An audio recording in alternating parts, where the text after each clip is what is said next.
Hello, everyone, and welcome back to Alleghany Voices, Empowering Education. I'm Melissa Vestal, and today we're going to dive deep into a topic that's crucial for students and families, and that is FAFSA. We'll talk a little bit about that in a minute, what that means. But I have Kinley Longbottom with me today from Alleghany High School. I'd like for you to introduce yourself, Kinley. Hi, Melissa. My name is Kinley Longbottom, and I am a CAC advisor through the Appalachian College Advising Corps, and I mainly just help students, plan their goals out for post-secondary education and a life after high school. Well, we've been able to work with Kinley on several occasions. She has some great things going to help students as they apply to colleges, and we're just happy that she lets us be a part of what she's doing to help students. So we're just going to start with the basics, Kinley, because that's kind of where I am, is with the basics. Why is FAFSA so critical for students, especially here in Alleghany County? It is amazing, Melissa. For starters, FAFSA stands for Free Application for Student Aid. And so essentially, FAFSA just opens the door for all different forms of financial aid that Alleghany High School students and other seniors in North Carolina and across the country can apply for. These can include federal grants, work study, loans, and even state and institutional aid. And for many families, this can be the deciding factor in whether a student can afford college or not. Very good, very good. So that is something, I would like to mention at this point that we do require from the Alleghany Educational Foundation, we require students to complete FAFSA as part of their application to us. And that's mainly because we want them to receive as much financial assistance as they can through us and through FAFSA. So it is a requirement for us. Absolutely, Melissa. FAFSA is amazing for multiple scholarships. I know like the Next NC scholarship, that's another one that can be very beneficial and talks to FAFSA. So it's just another door that's open for students to have another opportunity. Yeah, and opportunities. That's what we want to provide for students, and to alleviate some of those barriers. And one big barrier for Alleghany County students is the financial part of post-secondary education. It can get expensive. So in my opinion, FAFSA, it's just a non-negotiable. We just need to complete FAFSA so that we can put our name in and put our name into the running for whatever scholarships our students can receive.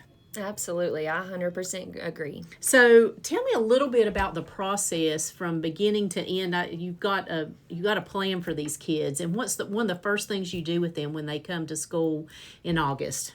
We start very, very early on, way before the school year even starts, and we kind of talk to students, and we kind of want to know what their plans are ahead of time. But we get them working and get them into cfnc.org, which is a really big opportunity for our students. They work with Wilkes Community College, but they essentially do what's called the residency determination through this program. And that's basically just getting the students in-state tuition, so they're not paying these out-of-state prices, which can make a very big difference for our seniors. But then we go straight into their college applications, and then we create what's called an FSA ID, which is used for FAFSA. It's essentially like your account, your username and password for FAFSA. Very good, very good. Yeah, we've been around and I've seen Kinley. She's right on top of it and helping these kids. You have to determine that you're a North Carolina resident in order to receive that in-state tuition, like Kinley was saying. And she works really hard to help them get that account set up and get that determination early on in the school year. So then after they have their residency determined, what are the next steps? Well, they have to have it for their college applications too. So that's why we go straight from RDS to the college applications, so we can get them submitted in a timely manner and they're not missing those deadlines. And then from there, they send off their college applications, and then they're kind of waiting for FAFSA and the whole 9 yards so they can get back their financial aid packages from the university or college of their choice. Very good. So Is FAFSA available now? Could they start filling that out now? Absolutely. FAFSA opened on December 2nd, and it is currently open now and will be for a while. And here at Alleghany High School, we will be having our very first FAFSA night on January 14th to kind of help the seniors and parents and just kind of provide any services that we can. Very good, very good. So whenever you start filling out FAFSA, I filled out FAFSA. I've got two kids, or one that's graduated and one that's still in school. It was a bear in some ways. I mean, Yes. You would get in and I would realize I needed some things that I didn't have. What are some things that some things that parents would need to have right beside them before they start filling out FAFSA? Yeah, thankfully, the federal government has tried really hard to make FAFSA not such a difficult application. They actually have referred to it as like the easier FAFSA form. So hopefully it should be a breeze for all parents if they have certain documents kind of already lined up for them to have, which includes their 2023 tax returns for the year 25-26 FAFSA. And if the student has worked and has filed their own taxes, that student will also need their tax information. So the student and parent will need that. And then information about their income and savings and just investments, tax info like your W-2 or 1040, those are always great to have on hand. Parents, the social security numbers if applicable, and the students, and then also if the parent owns a business or a farm or something along the lines of that, they will need that information too. So it sounds pretty straightforward, but we know that there are going to be some challenges. So what barriers do you see that students often encounter, and how can we help, or how do you help with those barriers? Yeah, I think the biggest barrier that we really see at the high school is the terminology. Sometimes it can be a little confusing of what they're referring to, especially when they're wanting you to fill in certain information like your adjusted gross income, and like you're looking at your tax information. You're like, where is that?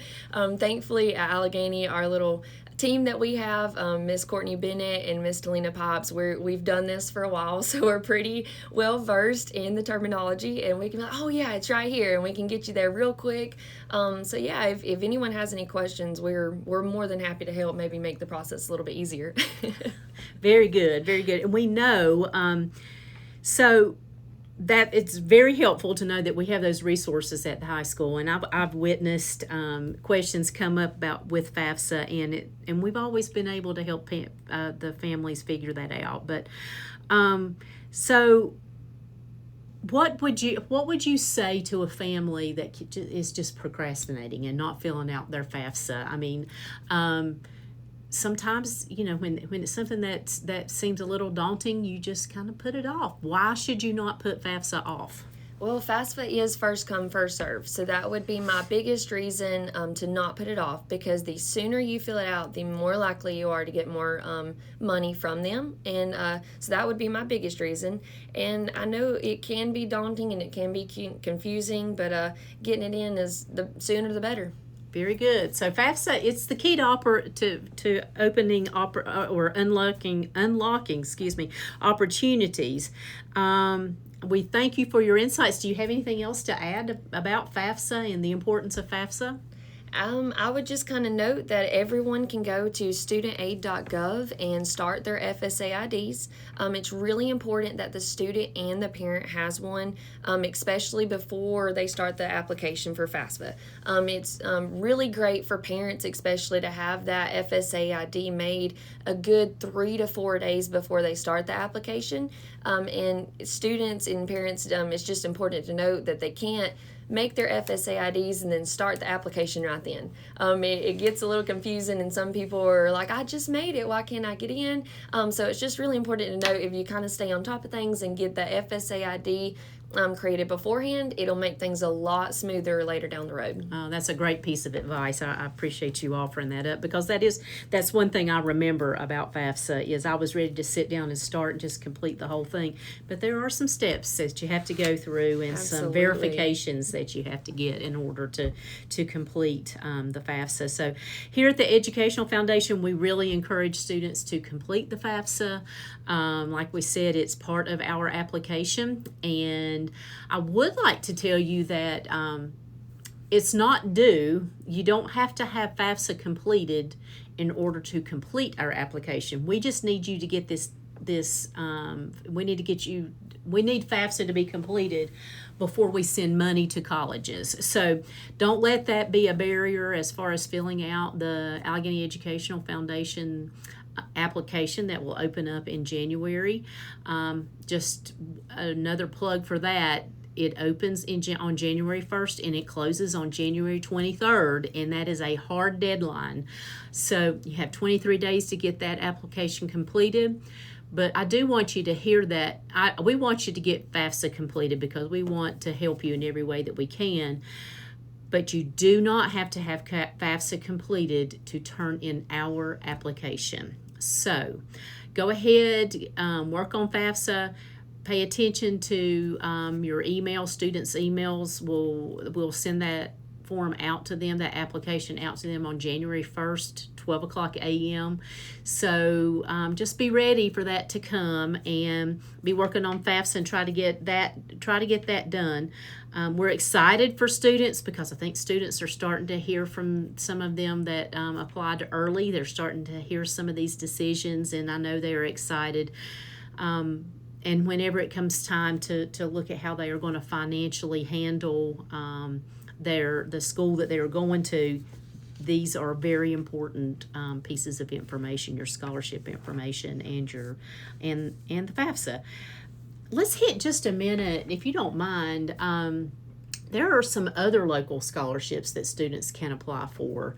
Would you mind maybe explaining and giving some of that information to our parents? Absolutely. So it's nice because y'all's scholarship kind of leads off the scholarship time period for us in January.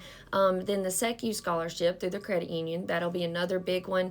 If students do have a membership through the credit union, I think that is up to a $10,000 scholarship. So it's a big opportunity for our students. They do it for students going off to the college, university, and they do it for the community college level. So it's a big opportunity again. We also have Alleghany Cares that has been another one that all students they try to apply to and have been really big support for them. High Country Realty. Life Store, we have a whole lot of opportunities, and the second they send in their packages or information, we'll print those off and we keep every application available in student services. So we'll make sure that it's on our student service little daily update that we provide for the students every day, but then we also try to keep a physical copy so they can have access anytime they need it. Very good. And an additional one that I'm thinking of is maybe the students that are in the Blue Ridge leadership track. Yes. That's a great opportunity for students as well. I would like to say that the Alleghany High School Guidance Department, they are just a wonderful team to work with. They work to make sure that all students are receiving this information and they're available for them whenever they need help. And they're available for parents as well if parents have questions. How would they get in touch with you if they did have questions?